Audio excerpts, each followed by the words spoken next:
my name is Dorota Roszko. I'm a yoga and Pilates teacher. I would like to show you my favorite shoulder stretches today. We'll need 2 blocks and a belt. If you don't have the blocks, 2 thick books or Tupperware would do as well. And if you don't have a yoga belt, you could use a regular belt or a long towel. Yeah. So to begin with, we start in a child's pose, and if you have the blocks and the books, we'll use them as well. To find your child's pose, sit on your heels, up to you whether you'd like the knees out or bring them together. Place the hands on your blocks and then start moving the blocks as far forward as you can, spreading the fingers nice and wide.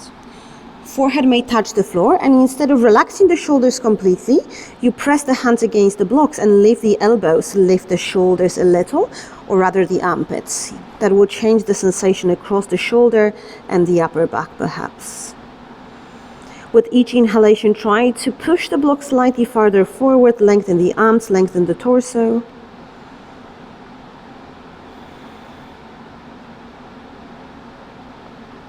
Take one more breath. And then slowly round the back, walk the knees closer to the blocks, and then remove the blocks and find a comfortable seat. You can sit on your heels or you can cross the legs, up to you. We're going to use the belt. Grab the belt, maybe a little bit wider than the shoulders width to start with the elbow straight, belly engaged, reach the arms above the head. We're going to try to keep the elbow straight as we bring the belt back behind us, and then all the way up. So try a few times, see what it feels like, and if that's super easy, you may explore bringing the hands closer. Try to keep the elbow straight, belly in, and don't forget to smile, of course. If that's going well, again, maybe a little closer. We're going to do a few more.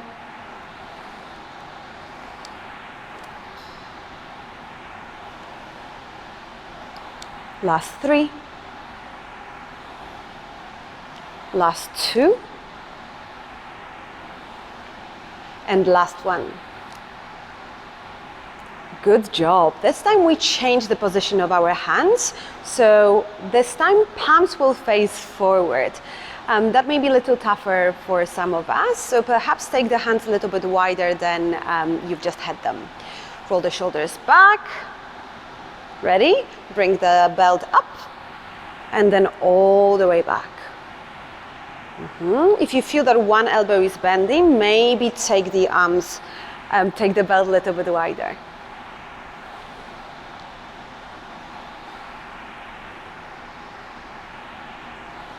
Good, a few more to go.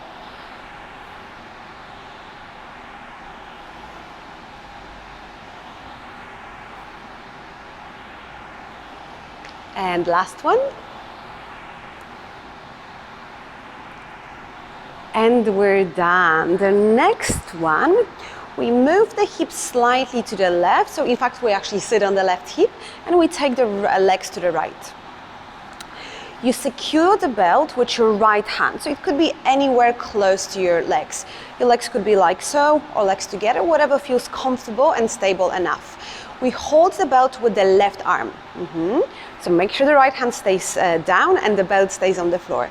From here, you take the belt up, back, and over. And again, adjust the length of the belt accordingly. Yeah? So I'll try to take it a little bit closer to challenge myself.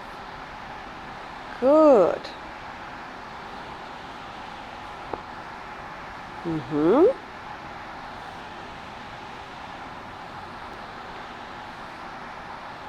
Yeah, it could be quite intense, so remember to adjust accordingly to where your body and your shoulders specifically are at today. Just one more. And then we change side right away. So we take the feet or the legs to the left, left hand securing the belt on the left hand side. Right hand holding onto the belt. We take it to the left first, up, back, and over. And then again, maybe taking it a little closer if that works for you. Take it a little closer again.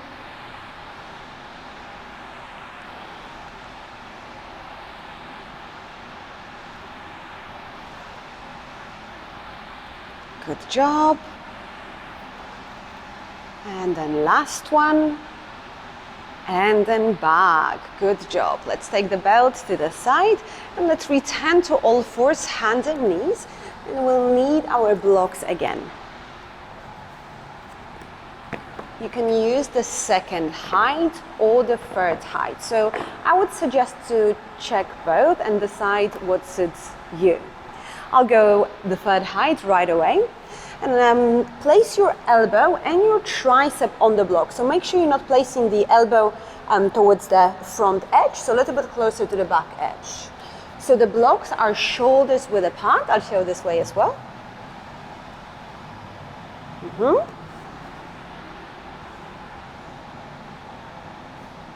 From here, we take the hands together and we walk the knees back. So a little bit like all fours, which most of us know, so hips over the knees.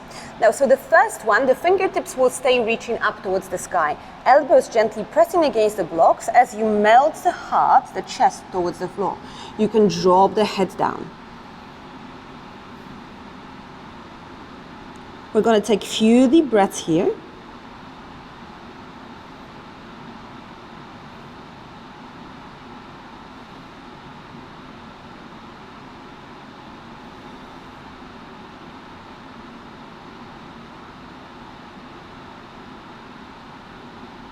Take last 2 deep breaths.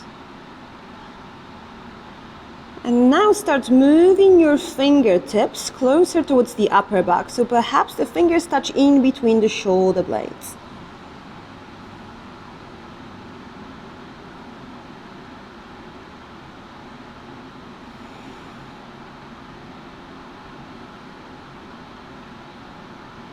One more breath.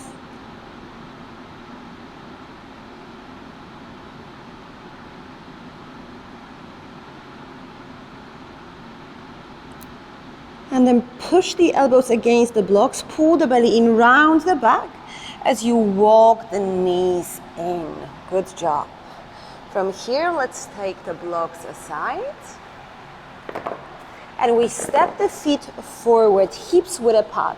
You can keep the knees bent. We'll need a belt for this one. So you take your belt or your towel back behind you, and we hold the belt like so. So the palms are facing your hips. Roll the shoulders back with the elbows straight. You reach the arms up and towards the head.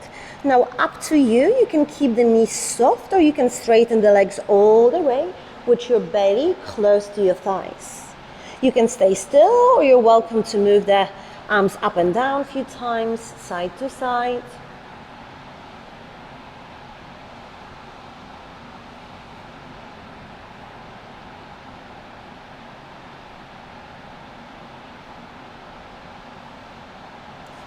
Take one more breath here. And then soften the knees, let go of the belt. Now see whether you can clasp the hands together here. If that's not an option, please stay with your belt. Roll the shoulders back. Maybe the heels of the hands touch as you reach the arms overhead.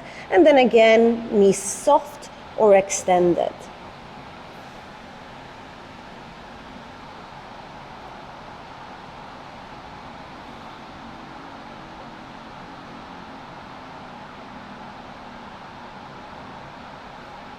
One more breath. And then soften the knees as much as you need to find the floor. Step the knees back.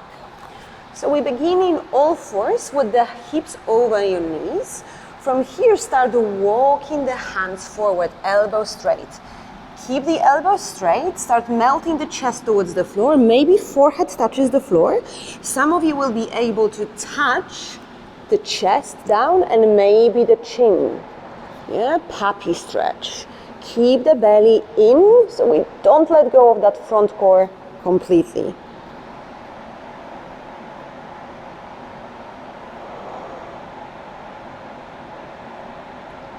stay here. Now, for those of you who would like a little deeper variation, you could use the blocks for this one as well. So your hands would be resting on the blocks instead of on the floor.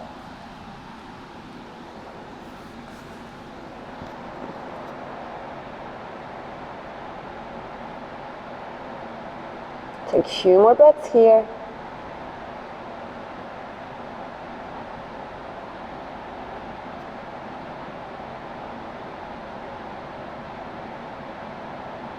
And then pull the belly in, push the hands against the floor or the blocks as you bring yourself up.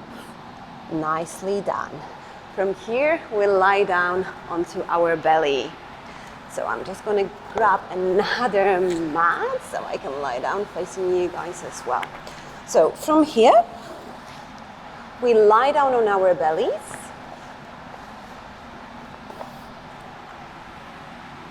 Reach your right arm out. So use your left hand as well. So you lift the chest slightly and then you rotate the chest to the left side of the room. So the right arm rests on the floor. So for some of us, that can already be a lot, so feel free to stay here. If you like more, you rest the side of the head on the floor. The more you push with the left hand, the more you're going to feel. For those of you who would like even more, you take that left leg up and over. Still happy, you scoop the hips a little bit towards your left, and then maybe both legs bend.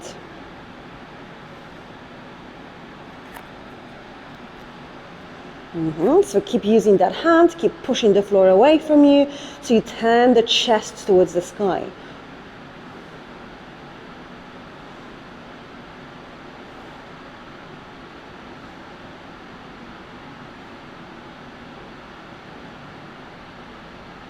Slowly let go. Still on the same side, this time we bend the elbow, so 90-degree angle, your shoulder and elbow in line, your hand and your elbow in line as well. So most of us will feel a little bit more in the chest, I think. So starting the same way, left hand close to the chest, lift and twist. And then again, the more you push with the left hand, the more you're going to feel. And again, happy here, stay here, or maybe one leg goes back. And of course, if you want to take two, go ahead. For me, this is enough.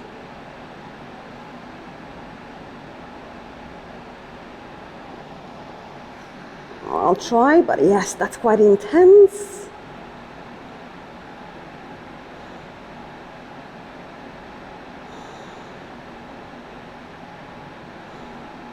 And slowly let go. Good job. So we can take a little breather in Sphinx pose, as of course we're going to move to the other side. So we begin with the left arm straight. So we take the left arm to the side, right hand close to the chest, elbow hugging in, lift the chest, twist. And then again, the more you push with the right hand, the more you're going to feel. Happy here, stay there. If you'd like more, you take that right leg up and over. Maybe moving the hips gently to the left as you bend the other knee as well.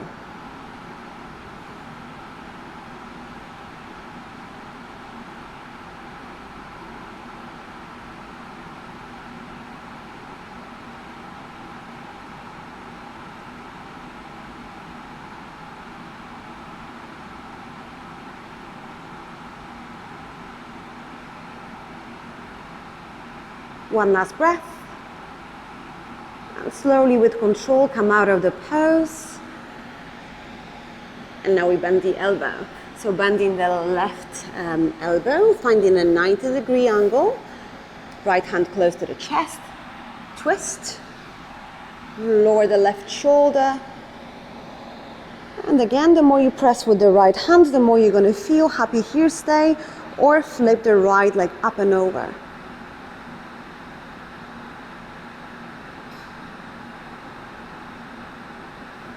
You could also try to bend both knees.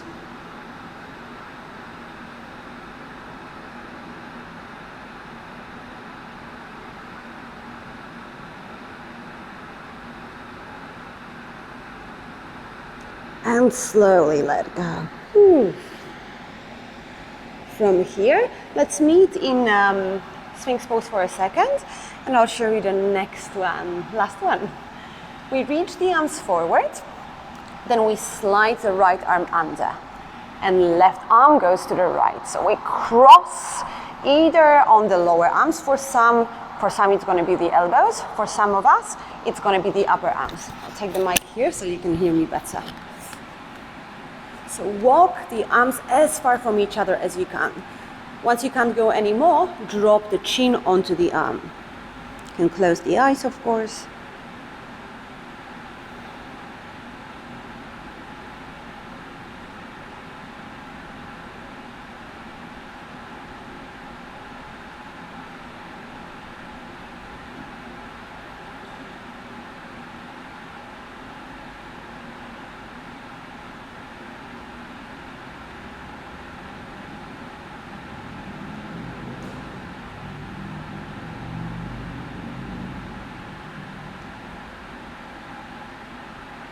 Come out of the pose, and now we switch sides. So the left arm goes under first, right arm on top. Walk the arms far away from each other, and once you're ready, drop the chin onto the arms.